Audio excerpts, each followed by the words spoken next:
Après les intempéries qui ont empêché le déroulement normal du match amical entre la Côte d'Ivoire et le Mali et les critiques qui ont suivi, la CAF aurait réagi via un courrier dont nous avons reçu copie. Alex Payne et Moon nous expliquent ce qu'il en est.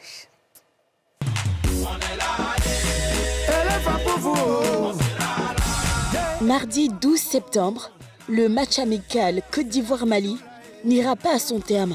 La faute à une pluie exceptionnelle qui a rendu impraticable la pelouse du stade olympique Alassane Ouattara des Bimpé.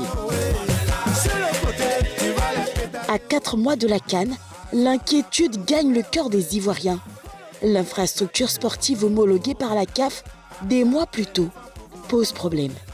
Sa pelouse n'a pas résisté à l'intempérie.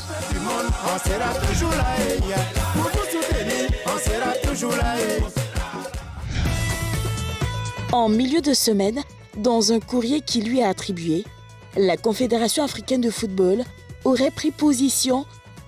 Dans ce courrier, on lit que le problème de la pelouse provient des algues qui contraignent l'eau à rester à la surface, ne pouvant pas s'infiltrer dans la zone des racines et dans le gravier, ce qui rend le terrain injouable. L'on apprend également que la non-utilisation de bons engrais sportifs, comme recommandé par les experts, a aussi affecté la qualité de la pelouse.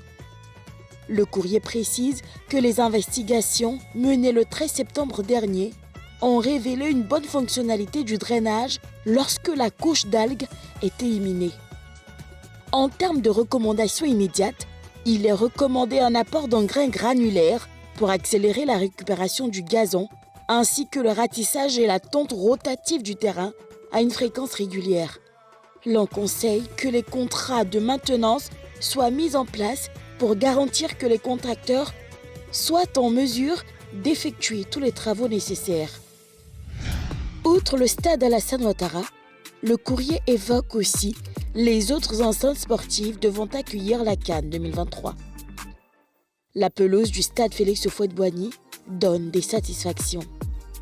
À Yamoussoukro, quelques problèmes d'alimentation électrique des sites d'entraînement et des systèmes d'irrigation fonctionnant avec un générateur sont observés. À Bouaké, tous les terrains ont montré des progrès extrêmement bons d'avril à juillet.